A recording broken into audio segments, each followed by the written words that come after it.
Okay, Yeah, so I can I'm see that. seeing 20 now. I know more are coming on, but I'm going to begin and welcome everybody to our session this morning.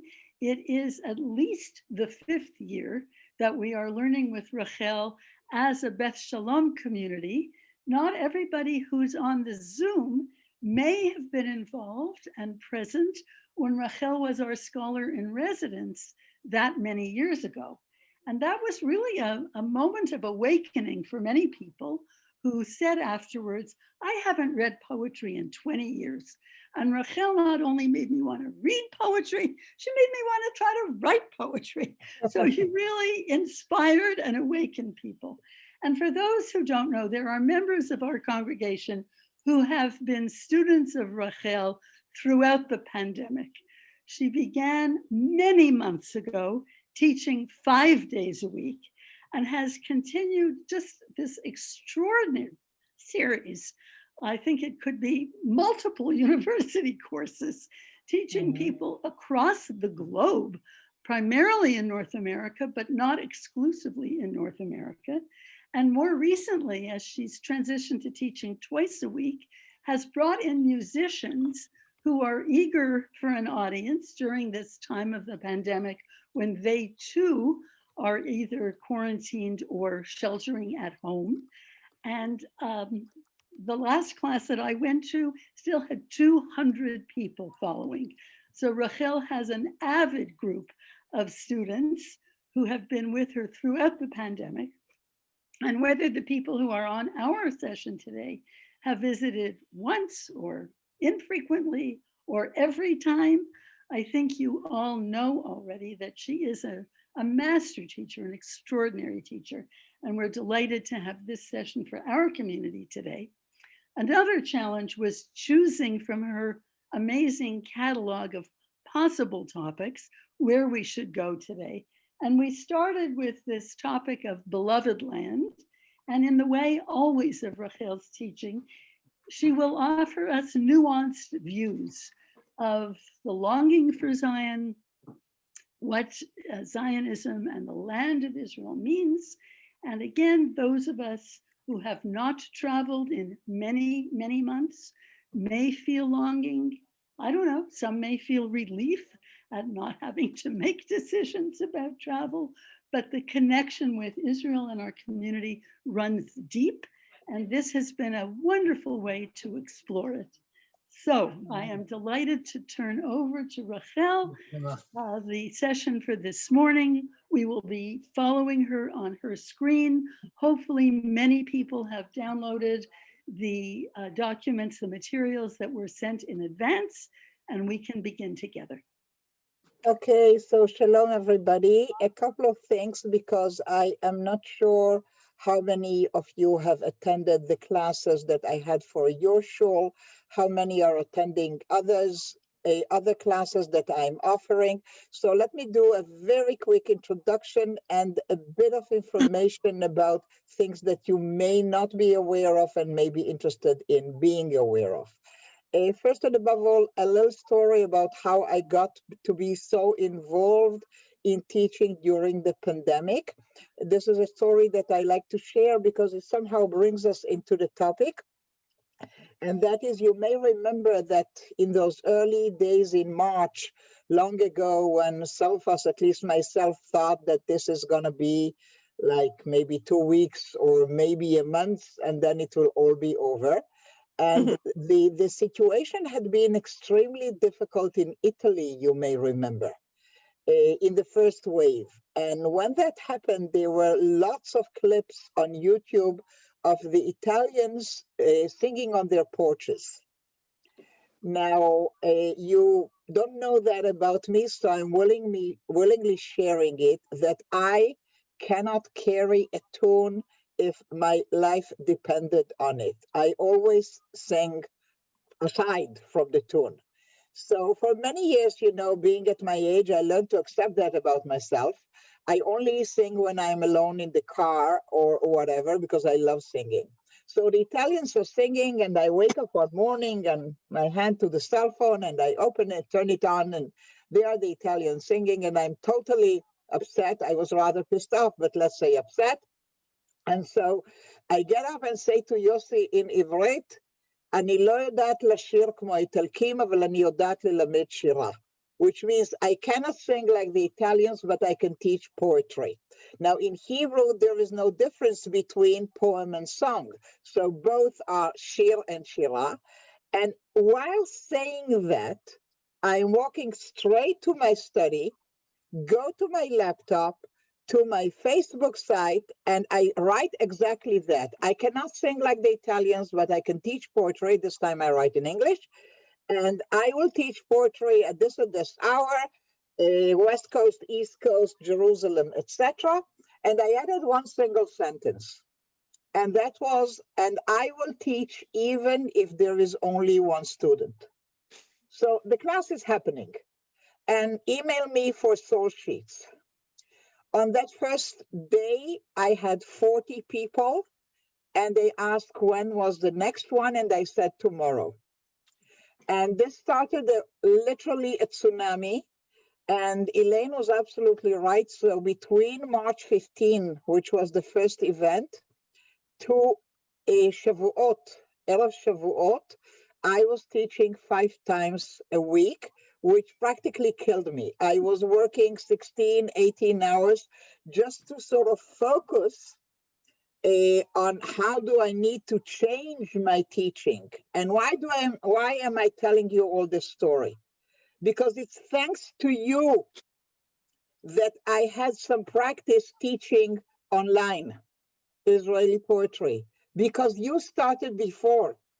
And when we had all these tzuras with Skype and finally moved to Zoom about a year before the pandemic, I was one of the first people who knew about Zoom.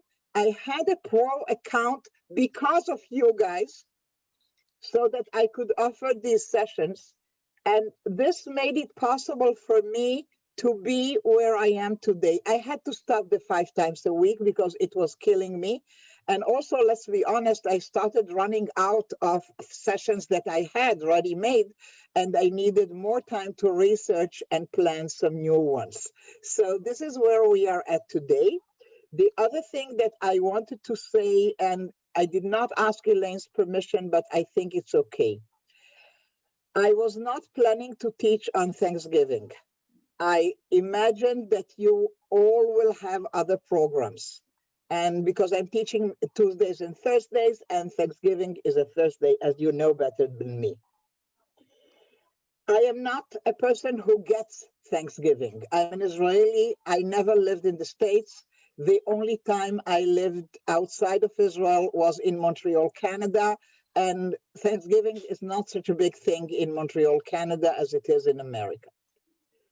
But I realized, Elaine, do you know how to mute everybody?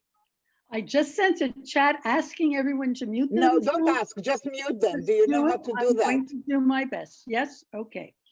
All right, I just muted everybody, okay?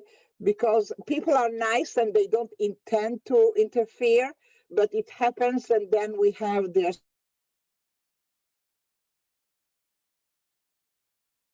Great, okay.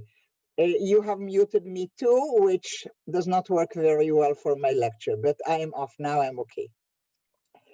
So, I was not planning to teach on Thanksgiving, and then with the pandemic reaching the state that it is in the United States right now, I understood that many people needed to change their programs.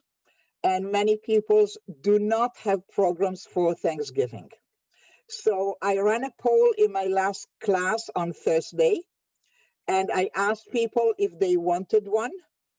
And about 70% of the 180 that participated in the poll said yes.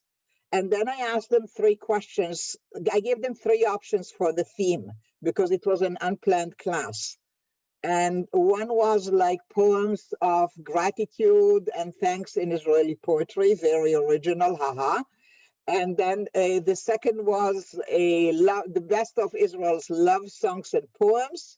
And the third was the best of Rachel Korazim's personal stories. And guess what? They opted for this one.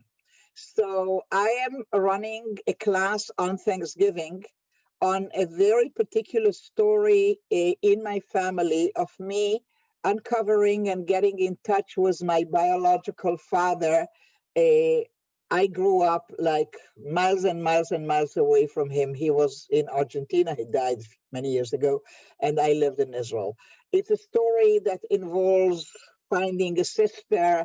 It's a story that involves travel. It's a story that involves our roots in the Holocaust and before. And it will be happening on Thursday. If you have nothing better to do, write to me. I'll put you on my mailing list, or Elaine, you have the information because you are on my email list. Why don't you just feel free to share it with people on this list? So if people have nothing better to do, let's get together, tell family stories. Beseder? I post your weekly announcements. Okay, so the email I sent about an hour or two ago includes all the information about this. And so please make it available for people, especially if there are people among you whose Thanksgiving programs are not going to materialize and you would welcome an opportunity to do something different. Enough said, let us go into my PowerPoint so that we can start our class. So again, a word of introduction, this time not of myself, but rather of the topic or the way I prefer to address this. So I am a person who loves literature. I am a person who is a literature teacher. And I know en principe, as they would say in Montreal, where Elaine and I got to meet each other many, many years ago, I know that poetry should be enjoyed for itself and not as a tool for something else. And yet, one of the things I love doing is offer you what I used to call many years ago a window into Israeli society through literature. I started doing that, as I said, many years ago, because I realized that oftentimes the conversation about Israel is impacted by politics, is impacted by fundraising, oftentimes impacted by Torah perspectives when we discuss Israel as part of the weekly portion or whatever. And I wanted what I called then and still do to offer to extend an invitation to the intimate Israeli discourse, to the kind of stuff we Israelis say to each other in Ivrit when others are not listening. Yes, some of it will get translated. And as I said, this is many years that I'm busy doing this. And by now, you know, when the pandemic started, I had about 60 sessions. Now I have well over 100 sessions. And this particular one is sort of different because it doesn't come from the arsenal of my sessions. Elaine, you'll be interested to know where it was born. So it was born exactly 15 years ago when Israel was approaching its 60th anniversary. And I was still working at the Jewish Agency, Department of Education. And, you know, we knew that outside of Israel, they'll be doing birthday parties and celebrations and whatever.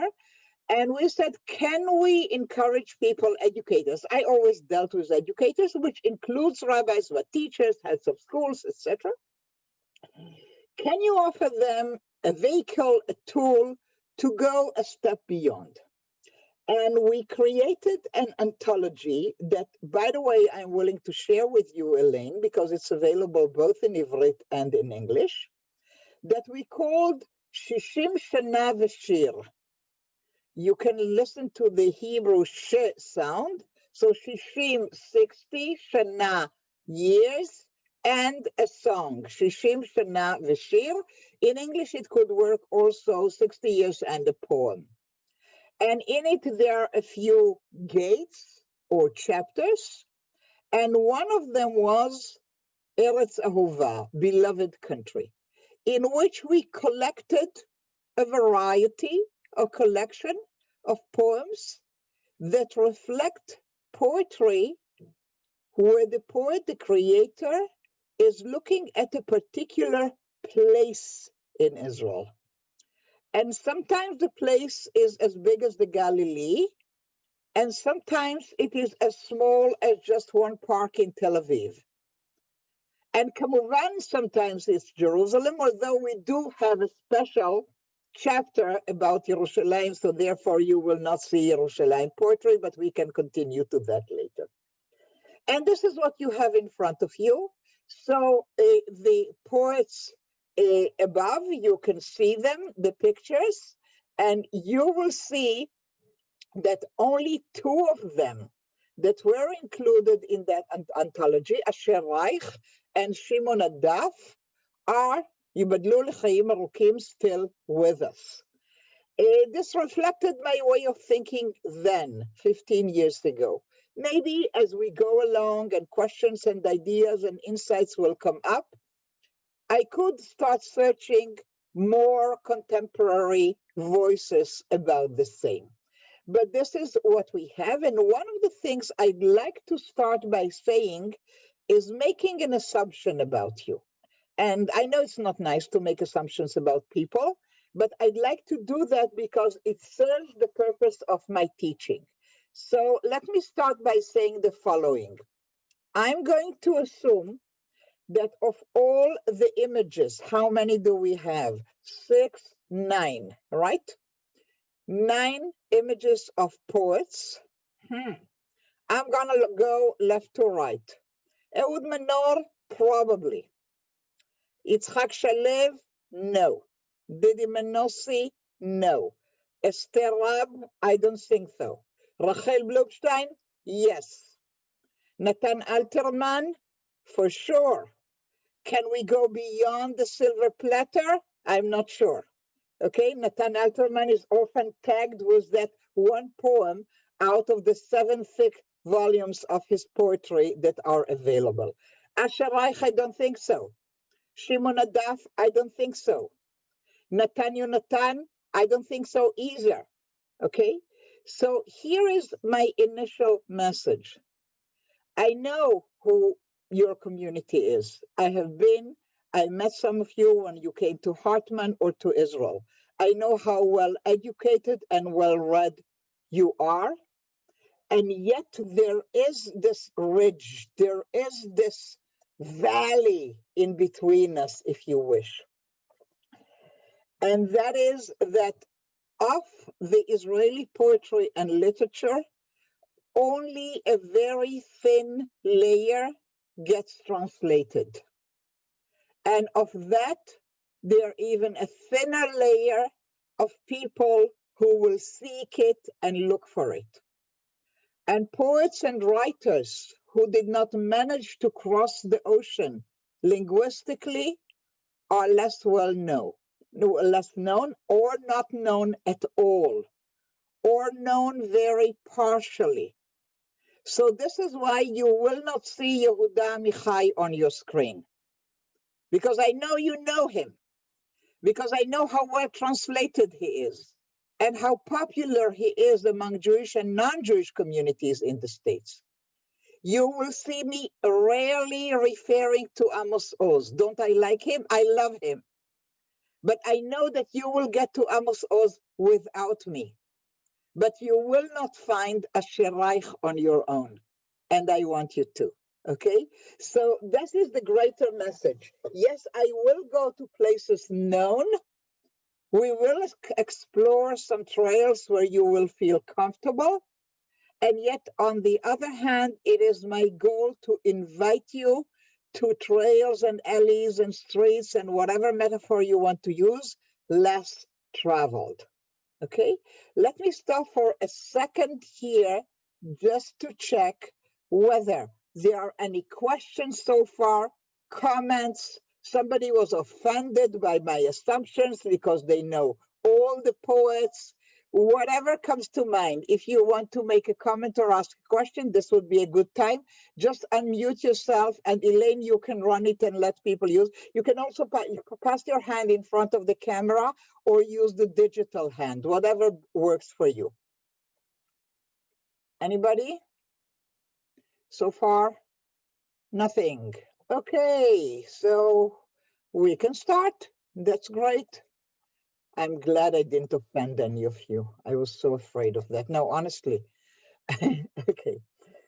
So let us go to the Song of the Land by Asher Reich. You can see, or you could see earlier on the previous slide, that he was born in 1937, which means he is not a young person anymore, yet very active. He was born, believe it or not, in Mea Shearim. So in the most ultra Ed 6 ultras Orthodox community in Israel, where people do not vote and do not seek to be elected, where people do not serve in the military, and by and large, they in their mind live in the Holy Land in expectation for Mashiach, Messiah, to come and to bring about that kind of kingdom or state that they are hoping for, not the one we have now. At 18, he breaks away from home. Not only does he join the IDF and serves the full service, but ideologically, you will find him ever since, and you can make the calculation of how many years that is. He will join, let me say, on the ideological continuum in Israel, well left of center. So writing for Al Mishmar, etc. The poem we are looking at is not a particularly ideological or political, and this is not what I was seeking. It was for me a good opportunity to do three things at once. A, introduce a relatively unknown or totally unknown poet. B, to look at what we like to do when we look at poetry, and that seek the point of view, because Asher Reich in this particular poem literally invites us to a very particular point of view.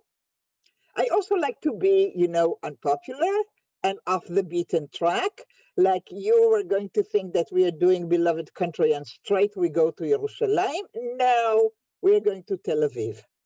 And this too is a statement. And last but not least, this person that I introduced to you, by the way, if you look him up on Wikipedia, you will see the amazing number of books he has published, awards that he got.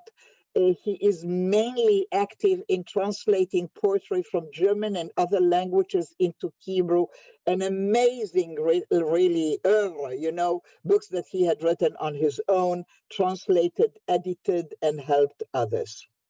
But what I wanted to see here, that in spite of all his activity in the secular, modern, maybe even postmodern world, how rooted he is in traditional classical Jewish text. And some of that is lost in translation.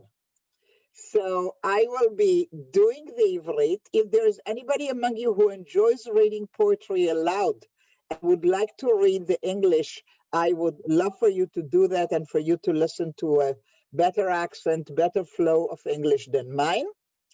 But I will want to stop, and every single time when we are losing something in translation, to stop and take you back to the Hebrew original and see how that works. So, Shir Adama, Asher Reich.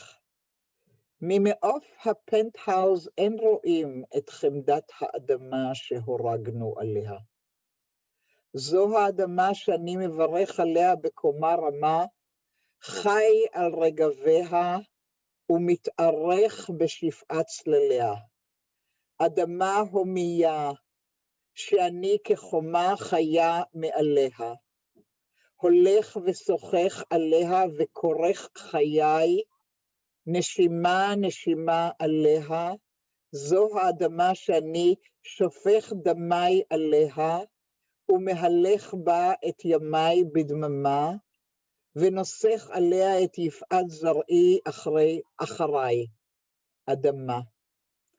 שאני דורך עליה, ומשקיט גומה גומה כאב פצעיה, זו הארץ שאני שריד ופליט, חי כשממה מעליה, דועך והולך, והשמיים שמיים לאדוני. Okay, why don't you, before even if you can, just those who can, take a minute or two, the others will wait. Before we go to the English, if you have this printed out, and if not, just take a note for yourself of all the biblical prayer and other text allusions, because they are more modern text allusions in the Hebrew that you are noticing. I'll give you a moment. I will wait patiently.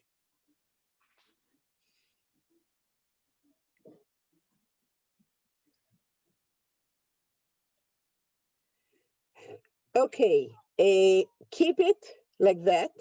Elaine, do you want to do the reading in English, or are you asking somebody else? I'll be happy to do this first one, and then I'll ask somebody to send me a note in the chat that they want to read. That is a wonderful idea. Okay. Why don't you? High from a penthouse you can't see the beauty of the land for which we were killed. Standing upright, I bless this ground. I live on her clods of earth. I am lengthened in the abundance of her shadows, this thrilling earth for which I am a living wall. A walkway and a canopy over her. My life is bound up with her. Every breath is for her. This is the land upon which I shed my blood, treading out my days in silence, anointing her with the splendor of my seed after me. Earth, upon which I tread and silence the pain of her wounds, cavity by cavity. This is the land where I am a remnant and a refugee, living in desolation above her, gradually fading. The heavens are the heavens of the Lord. Okay. Let us see for a moment. I am even willing to check out of the part. Notice this line, and that spoke to me. Yes, go ahead. Eileen, is the correct pronunciation? Okay, please unmute yourself. Right. Yeah. It struck me the last line, V'shamayim shamayim ladonai. And why is that? Because it's part of that Haaretz Natan Livnei Adam. Exactly. So Eileen, yes. Took us from the last line. I normally like to start at the first line, but it's fine. But sometimes it's a good idea to see where he was leading us. Right. So actually, you could say that lacking part of the pasuk of the verse "Shamayim Shamayim LaAdonai ve'aretz Natan Livnei Adam." Heavens are for the Lord, and the earth He gave Natan to people. Sort of in a circular way, are leading us back to the beginning of the poem, that missing part. So if Ha'aretz Libnei Adam, I'm now standing on top of that penthouse and starting to look at my gift and sort of unveil. So you did, I think, to me, not that there is correct and incorrect, but for me, a very good reading of this poem by going straight to the end, picking up that other half of the pasuk that he's very obviously leading a Jewish, knowledgeable enough. I mean, you don't need to be a super professor of Jewish philosophy to recognize that verse, because maybe you are not. And yet it's sort of a vernacular, it's a language. It's a pasuk that we repeat. So he can rely on that. So with Elaine's guidance, we are deciphering a very important element in Israeli poetry. Israeli poets can rely on a good knowledge of sources by their readership. They can play with that. They can do it for us. Does everybody pick up all the nuances? Of course not. But yet again, not everybody reads literature and poetry at all. Of those who read literature and poetry, for whom these writers are writing and publishing, there is a fair chance that the metaphorical, the allusion language is known. And just like you have done in faraway New Jersey or wherever you are from, there is a link, there is a bridge. You see him, you understand Asherayich. He is talking to you personally, Elaine, and to all of us in a language of codes that we get. And part of the fun is to get the codes. Thank you for that. Is there anybody else who picked up on a line that sort of speaks to them? Translation or Hebrew original? Okay, do I see a hand? I don't. So I'm going back to my text and we'll do it together. Ivrit and English. First of all, ממעוף הפנטהאוז אין רואים את חמדת הארץ שהורגנו עליה. High from the penthouse, you can't see the beauty of the land for which we were killed. Horagnu alea, being killed for, is also an expression. Things that we are supposed to die for, things that we are not. But before I even go there, that particular point of view, to look at the land, this time not Eretz, but rather Adama, the soil, the earth, from a distance, where you cannot see the details, is Asherayich taking a position, a point of view position that we recognize in something that is in our collective memory of somebody who had looked from afar, couldn't see all the details, couldn't get there, but a point of view that is distant. It exists in our vocabulary. It's the Nevo concept. Moshe Rabbeinu, at the last days of his life, he can see the land from high and afar, but not get there. And indeed, this is what I think Asherayich is giving us, a modern contemporary. We are not like Moses. We do live in the land. Have we chosen to alienate ourselves from the earth by living in penthouses and high rises? Is that what we have done? We stopped being in touch with the land. Think about earlier poetry that we will come to, like Rachel, who talks, I haven't done enough for you, and the only thing I did was to plant one tree or press with my bare feet the trail to the lake, etc.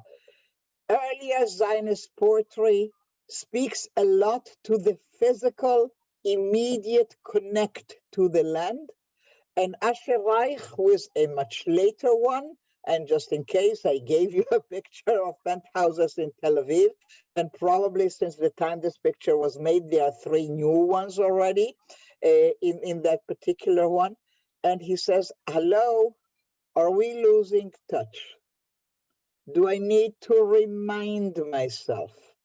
And now look at the language. Zo ha'adama shani mevarech alea bekoma rama. Standing upright, I bless this ground. First of all, Koma Rama is almost like Kol Barama, the loud voice that we hear of Rachel maybe not the poet, the matriarch, okay? זו האדמה, this is the earth, the land שאני מברך עליה. You know, oftentimes in ritual, זו התורה, זו האדמה, תהא השעה הזאת. There is a custom, there is a language by which we point at that which we want to bless. So if we raise the Torah scroll and say Zot HaTorah, and if I made already the Moses allusion, let me continue, because the Zot HaTorah is replaced by Zot HaAdama. Zo HaAdama she'ani mevarech alea, not ששם משה. Not only that, חי על רגביה ומתארך בשפעת צלליה. I live on her clouds of earth. I'm lengthened in the abundance of its shadows. I think the translation of this line is beautiful and very correct. And look how, you know, when do shadows lengthen? It's probably towards evening, towards sunset. And you too, you live on the clouds of the land, or he, the poetic voice, the narrator voice, it's not necessarily the poet himself. And I'm sort of getting longer with the shadows, with the day getting longer. And now there is an interesting line. אדמה הומייה שאני כחומה חיה מעליה. A thrilling earth for which I am a living wall. So I think here in this line, there is stuff lost in translation. First of all, the word homiya, which is not a word you use a lot. So when a poet does that, he or she may know that picking up a particular word that is not in constant daily use will send the reader to, it's an allusion, it's a hint. Just like if in any Israeli poetry, you would use the word ma'achelet, the ritual knife mentioned at the binding of Isaac, you know that the poet wants you to think about the binding. When an Israeli poet uses the word homiya, what is he expecting his readership to think about? Anybody? What's the allusion to the Hebrew reader? To me, it's like obvious. I'm gonna torture you for a bit until you come up with it. Hatikva? Or until I sing to you, and that's horrible. I already warned you about my singing. Hatikva. Hatikva, Nefesh Yehudi Omiya. Okay? So a word not in common use, placed like a jewel, you know, like a pearl, in your poem.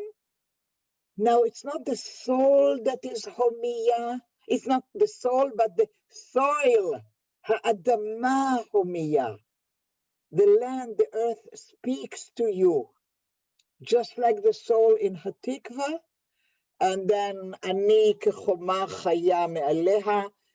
All the imagery, Al Chomotayich Yerushalayim, Hifkadeti Shalom, the whole imagery of the walls surrounding and us needing to be the guard on the wall. Interesting next line. 3 verbs in the Hebrew, and each one of them is interesting. Again, the translation will lose some of it and will get some of it. Holech v'sochech v'korech. So when we hear the word holech in connection to the land, any allusion comes to mind? Who is the one who was ordered to lech lecha? Oh, There is the one who has to go there. Lech. so Sochech. Avram. Avram. Sochech canopy. Sukkot shlomecha. We become the sukkah over the land. And the korech, the filling. Okay? So look how these 3 verbs to the Hebrew reader will suggest levels of connectedness. You walk on it, you shade it like a sukkah, you bind it, korech alecha, like tefillin. V'korech chayai, neshima, neshima aleha. And this is the earth upon which I shed my blood, treading out my days in silence. Shofech damai aleha, umehalech ba et yamai bidmama. Look for a moment at the first two words of this line, Shofech damai. Kol demei achicha. Kol demei achicha tzoek elai. But even the notion of lishpoch dam is not such a positive one. It's connected oftentimes to killing, to murder, in the literary, but also the spoken Hebrew. But then there is stuff for which you are commanded to, yes, lishpoch damav alecha. Umehalech ba et yamai bidmama. I wonder, I shed my blood treading out my days in silence. Is the poetry replacing that silence, that you just do the stuff that you need to do? V'lalechet, v'lesochech, v'korech, v'shofech. You know, it almost sounds like all those verbs that we need to do with the makot, and the seder, shpoch, and etc. And here's another verb, v'nosech alea. Et yif'az zar'i acharai adama, anointing her, linsoch, indeed to anoint her with the splendor of my seed after me, earth, adama. So just look at this line, or if you wish, chain of verbs, holech v'sochech v'korech v'shofech v'nosech. Can you see them in the Hebrew? Totally lost in translation. But they are all there, and they somehow speak to each other and create a chain of connectedness. And then the language totally changes. Rather than that series of, heavy-duty verbs connected to religious notions, Adama shani dorech alea, you have a continuation from the previous line. Adama shani dorech alea, earth upon which I tread, and silence the pain of her wounds, cavity by cavity. Now here I have an issue with the word cavity, and you will tell me if I am wrong by suggesting that maybe it's not the best translation. What is my issue? The word cavity to me in English sounds like that which sends you to the dentist. And the word guma in Hebrew is that earth that you dig around the tree so you can better water it. It's a different type of cavity, not connected to your teeth, but connected again to the earth. You sort of dig gumot around trees so that you have this little canal around the tree, and the water is all around the tree and seeping in nicely. So I think the English cavity maybe doesn't get all of it. Ka'ev pitza'eha, though, definitely relates to the dentist. It does, right? And guma does not. In the human body, guma is like gumat chen, when you smile and there is that thing in your cheek, which goes like inside, gumat chen. It's never connected to your teeth and to the dentist in Hebrew. So I think they could have looked for another word. This is the land where I'm a remnant and a refugee. Saridu Palit. Yeah, but Saridu Palit is also a biblical expression. It's a modern Hebrew expression about the people who survived Holocaust and other pogroms, etc. But it's also Velo notar Saridu Palit, and there was no Saridu Palit left. So therefore, I am left. חי כשממה מעליה דועך והולך. living in desolation above her. I love the desolation for Shmama. I think it's a good translation. Gradually fading. Yes, indeed. You can see from the penthouses that this is not a poem created in the 40s or 50s and 60s when Asher Reich is a much younger man. This is a poem that is connected to relatively recent years, maybe 20, when he is an older man and already taking maybe stock of his aging. And taking stock of your aging is looking at where you are as per your connectedness to the land. So I'd like to stop here and give you an opportunity to react with further insight if you do have about this one, because unexpectedly hello, Mona. Unexpectedly, you can see that even though I have almost 200 people in my other classes, there are some people I recognize, not everybody. That you would expect me to start the tour, the journey to places in Israel, in Jerusalem. I did not. I took you from Tel Aviv. You expected maybe to go to a very famous, better known poet. I took you to a totally unknown one outside of Israel. And this time to a combination that is relatively modern, that doesn't offer you the language, of the earlier years of planting and working and doing and sweating for the land. A totally different view, very contemporary, taking stock at how we have changed. We now look at the land not from closeness, but from the penthouse. And yet, having said all this about modernity, I will hold this back and say, and that totally infused, imbued, if you wish, by classical traditional text. So, any comments? Mona, is that okay, Elaine, that I call upon people, Yes, or would you sure. rather And one day? Estelle Epstein wanted to make a comment also. So let her go after Mona.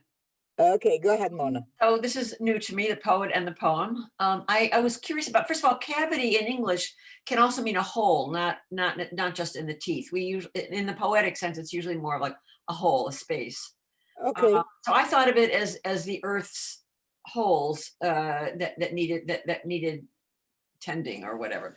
But the other is thing that is, hole that we dig around the tree?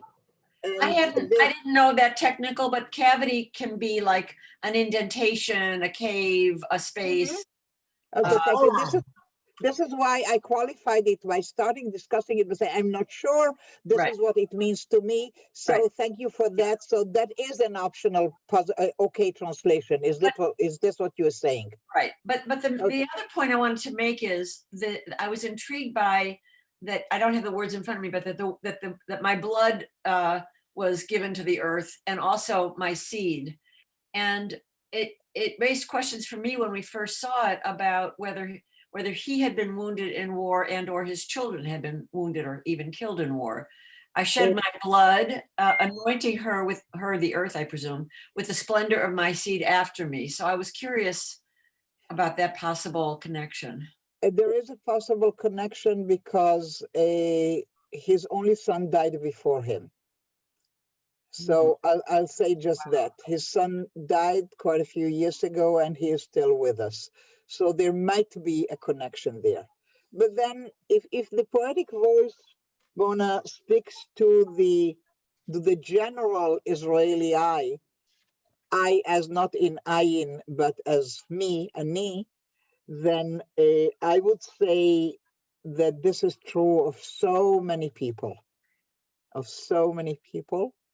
Also, note the connectedness, and we have picked that up in other poems, that you shed your blood for the land, you raise your children, and oftentimes you give your children to the land as well. You bury your children.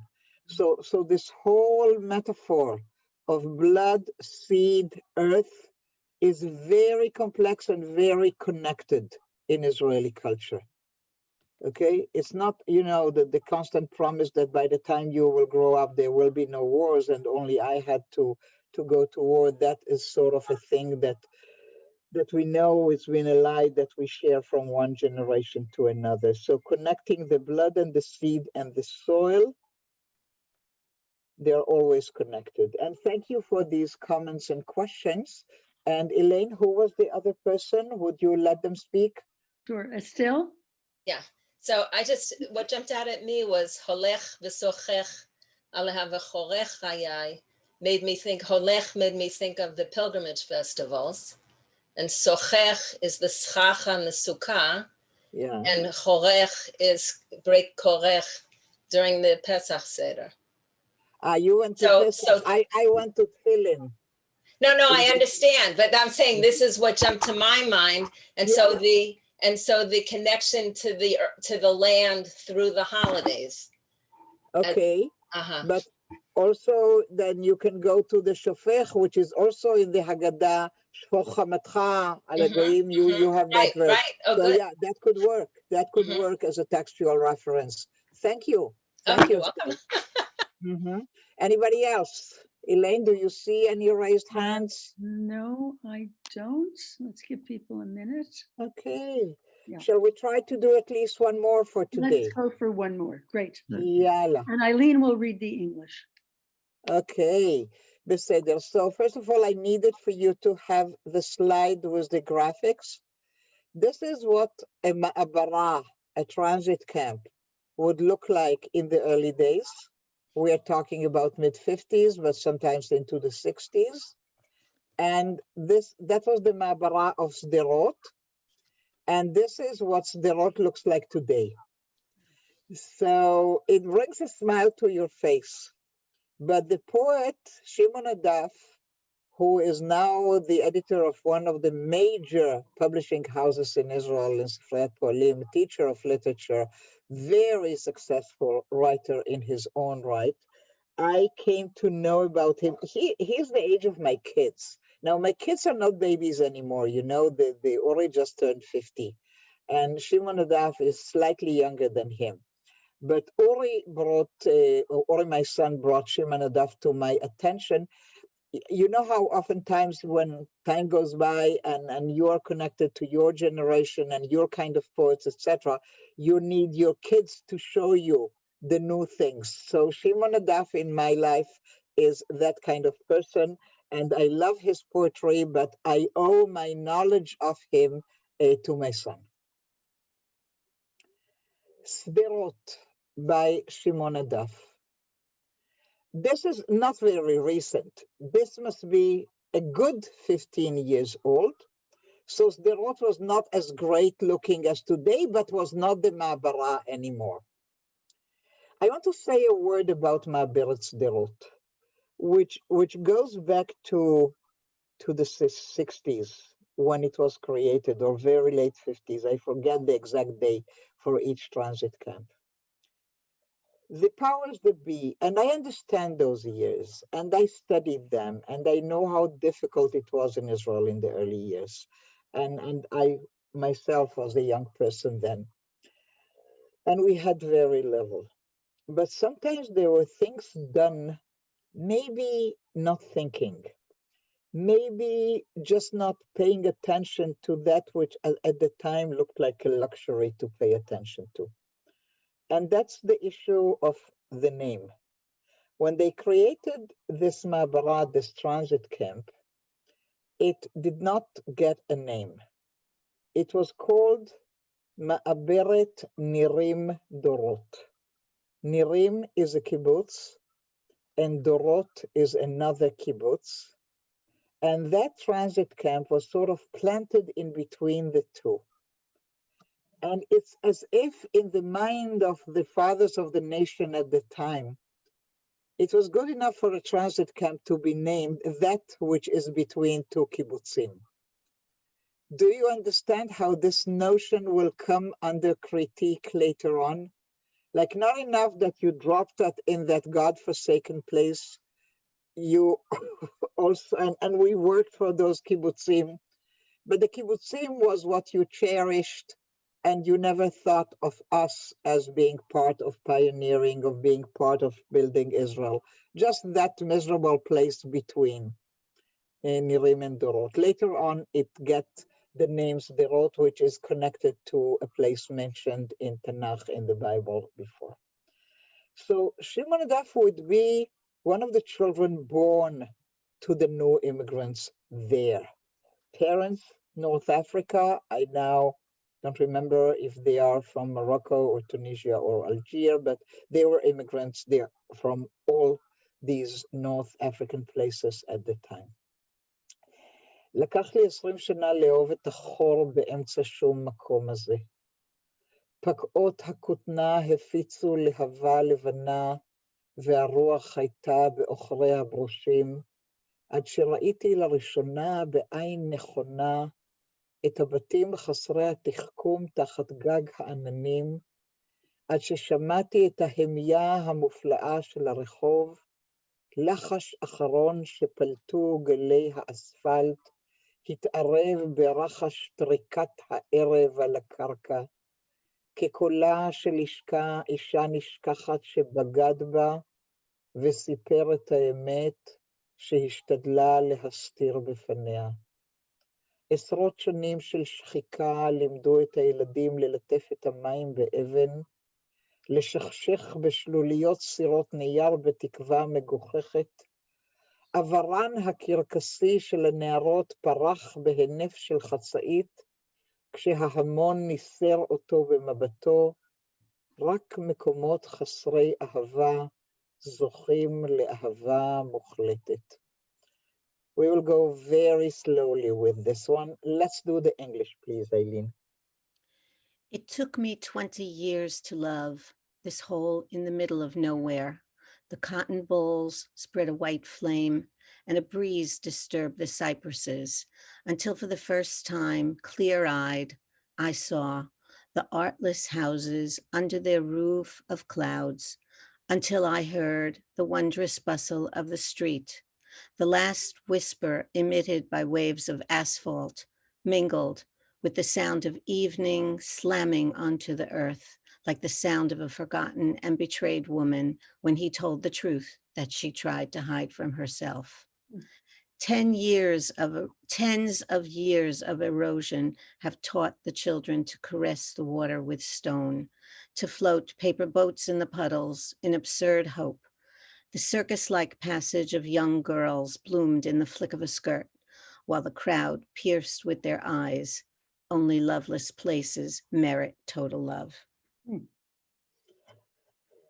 Okay, let's do the same that we have done for the previous poem. Is there anybody who has like one sentence or a couple of words that speak to them, that for them are the key maybe from which we should start reading the poem? Just if there is anything. Don't have to. Let me check if I see a raised hand maybe. Anybody in that text, something that speak to you? Okay, so we will do it together as we oftentimes do. First of all, the first call. Yeah. Sorry, I mean, one phrase that's interesting to me is it's Rosh Shanim Shel Sichika, that's Shichika. Erosion. Erosion, but is it, because he starts off talking about 20 years to love and then tens of years of erosion. Yeah, there was stuff happening before he was there. There's stuff happening after. Mm-hmm. Okay, there is his own perspective and there is a general view. So the first thing we need to ask ourselves, does Shimon Adaf still live in Sderot?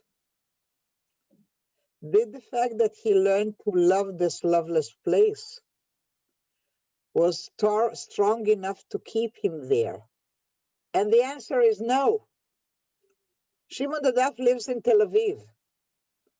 And before that, he lived and taught at the Be'er Sheva Ben Gurion University.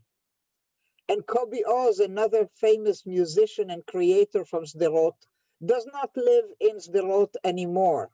And I could continue one after the other. The story of these places that we euphemistically and in clean language called the developing towns, Ayarot Pituach, is normally a story of stagnation, erosion, and if you want to make something of your life, you don't stay there. And the big hope of the parents, if they could not leave, at least for their children to leave and make a good life for themselves. It is slightly different now, because the Rot indeed somehow at a certain point started to develop. There are many reasons for that. My daughter belonged to a group of people who came from stronger communities to live in Sderot, to work there, to work in education, etc., and help develop it. The fact that they are and have been for many years under missile attacks brought a little bit more from Gaza, a little bit more attention, a little bit more funding. Yes, Elaine. I just recall something that we saw, I think, during the Hartman seminar, the movie Rock in the Red Zone, which was about the rock and roll bands that Absolutely, they wrote. better. Yeah. And Chaim Uliel, the great musician from there who raised all those musicians. So Sderot had become really a cultural center for Israel. Many of the people who created that cultural center did not stay. The older ones did stay. The younger successful ones, like Shimon Adaf, like Kobi Oz, have left. But Sderot is not just a miserable place. The other thing I need for you to know, beyond the fact that Shimon Adaf does not live in Sderot anymore, is that we have here, as we oftentimes have in poetry, a retrospective view. So he is now thinking, musing about his relationship to that place. And I'm going slowly again. לקח לי 20 שנה לאהוב את החור באמצע שום מקום הזה. It took me 20 years to love this hole in the middle of nowhere. And it is exactly that which I want, the reason for which I shared with you the story with the name, or rather the no name of Sderot. And indeed, it was only named for being in the middle, not only of nowhere, but in the middle of those two other kibbutzim.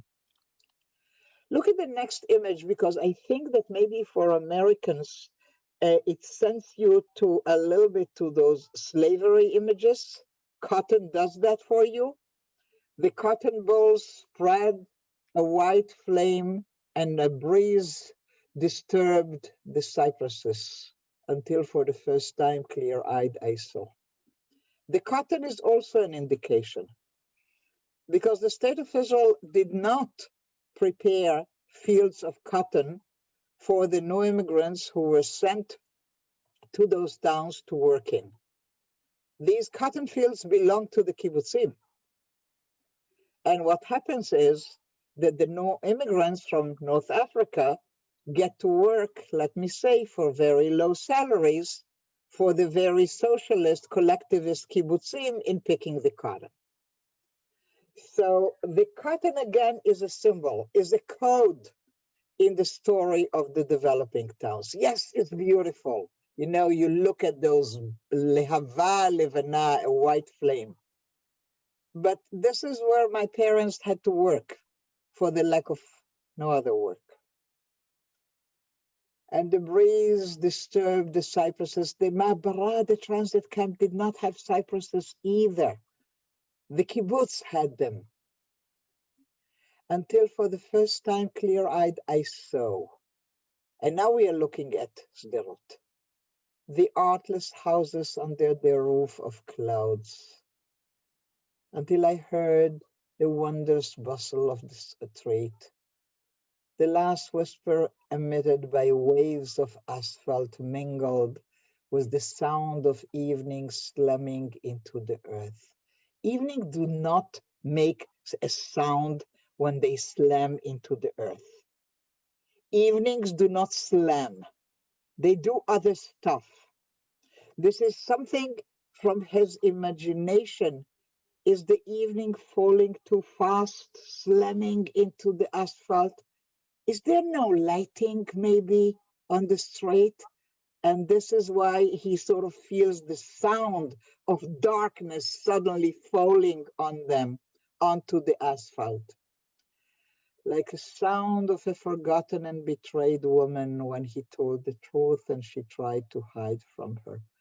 So here the relationship between an unfaithful couple or unfaithful man to his wife is equated, serves as a metaphor to the relationship between Sderot and whom?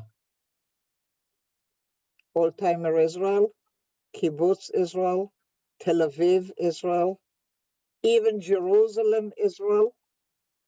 You just sent us there and send and forget, as we say in Israeli and Hebrew slang, shager ushkach. And it took us many years to say it aloud, that we felt betrayed, that we felt forsaken, that we felt forgotten. And now, Eric, you can come back to your question. Tens of years of erosion, not my 20 years between the time I was born and came to my senses. My parents who came maybe 15 years before, tens of years of erosion. What did they do? The erosion, this is the life in Sderot. It's an erosion, it's fatiguing, it's trying, it's difficult. Have taught the children to caress the water with stone. Now, hang on for a minute. You know how when you can throw a stone on standing water, and if you know how to throw it, it will jump a few times and will caress the stone. My husband at least knows how to do that, or knew as a younger person. But hang on for a minute. Sderot does not have a lake. What's that water? Winter, rain, puddles, neglect. And the only fun for the kids is to throw these stones into that, or to float paper boats in the puddles in absurd hope. For what? The circus-like passage of young girls bloomed in the flick of their skirts. Indeed, that's what he remembers from the youth, that the girls did try to dress up, and they used to have, you know, those larger skirts at the time, while the crowd peers with their eyes. Is there an insight also of man looking at young girls, maybe the way they shouldn't? Maybe there is a permission, maybe they are not kept safe enough in this environment. And then the conclusion, only loveless places merit total love. And indeed, Sderot was, and some people will tell you that still is, a loveless place. It's not a great place. If you have a choice, you would not want your kids to go and live in Sderot, especially not nowadays, so close to Gaza and to the shooting and all that. So as we are nearing the conclusion of this class, I will not start the third poem now. I'd like to see a round of comments. If you are okay with the way we are proceeding, if you would like for something else to be included, maybe a little bit more historical background, give me a couple of comments that will give me a direction for our future meetings. You can raise your hand. Eric, go ahead. Oh, I have to raise my hand this way. Go ahead, Eric. So, I mean, the kind of historical background I always enjoy, as you do with Magash HaKesef, that's appealing to me. Oh, wow. But there I went like, you know, historical background galore. We did one poem with a whole hour of background. Is that how detailed you would like for it to be? I can vote for myself, but Yeah, I'm asking you right now. yeah, Okay. I love that. I love the comparison. You love it. You'd like and a little bit more. biographical information. Sure, I love that. So if I gave you a little bit more background about Sderot and the place and the geography and the timeline, that would be useful for you. Not in particular, to this poem, but just in general as a topic. I always, yes, if that's added at different times, that's all fine. right. So I'll see with the 2 or 3 that I'm choosing for next time, if I can arrange them around a little bit of more historical background. That's easy. I can do that. And Leslie, you are going for that as well? Okay. Thank you for that comment. Very important. Anything else, Chavirim? Okay, so let me pull this together for us for today. This is what you can expect from me. I hope, unexpected. The unknown poet, not the classical view, not your Yerushalayim and I love the land and wow, wow, wow, but these insightful poems that invite you indeed into the inner Israeli discourse. This is what I'm hoping to do in the upcoming classes. Read ahead. You're also more than welcome to write to me. My email, Elaine, can you just quickly write my email, korazim@gmail.com, in the chat in case people would like to ask a question, to make a comment, to write to me. Those who know me can tell you that I do answer your emails to me. Not maybe within 5 minutes, but as soon as I can. Any more questions about the two poems that we were looking at today? Yes, please. So, You're not Judy, I assume, sir. So what's your name? Okay. By the way, I agree with Eric. I think understanding the context of the poems and of the writers of the poem gives us a great deal of understanding of more meaning of the poems and what they really mean. I'm curious to how these poems and the whole group were received in Israeli society. Wow, Shimon Adaf is not very popular nowadays. He is well read. He is being translated. His work is pretty well known. Yeah, and especially being part of what one could call, with a larger adjective, the Mizrahi voice, the voice of authors coming from families who came from North African countries, Iraqi countries, etc. So yes, very well respected. Asher Reich is more like a Feinschmecker thing. I do not know that he is that widely read as Shimon Adaf. He's a poet's poet. He is a professor of literature poet. Okay, so not as popular, although very serious work, and quite a number of books published and bought, etc., and appreciated. But it's not the kind of poems that, you know, a young man would buy for a young woman, which we still do in Israel. You know, we gift each other with books of poetry. We still do that. Asher Reich would not be my choice to give as a gift. I do enjoy reading it. It's more intellectual to me, but he's very appreciated, only like on a higher level. Does that answer your question? Yes, it does. Thank you. Thank you. Yes, Eric. Rachel, I'm still stuck on Esrot Shanim Shel Shechika. Mhm. If you flip just a dot to Sichika or Sachek, the imagery underneath have kids instead of, or the place instead of eroding, playing. It's nice. Yeah, of course, lishchok, they do come from the same root. You know, it could be there. Yeah, I agree. I totally like this reading because the root allows that, the lishchok and lisachek. Absolutely. Thank you for that. Is there time Okay. for one more question? Eileen? Mona and then Eileen, then I'll have to go to my other group. Yeah. Fair enough.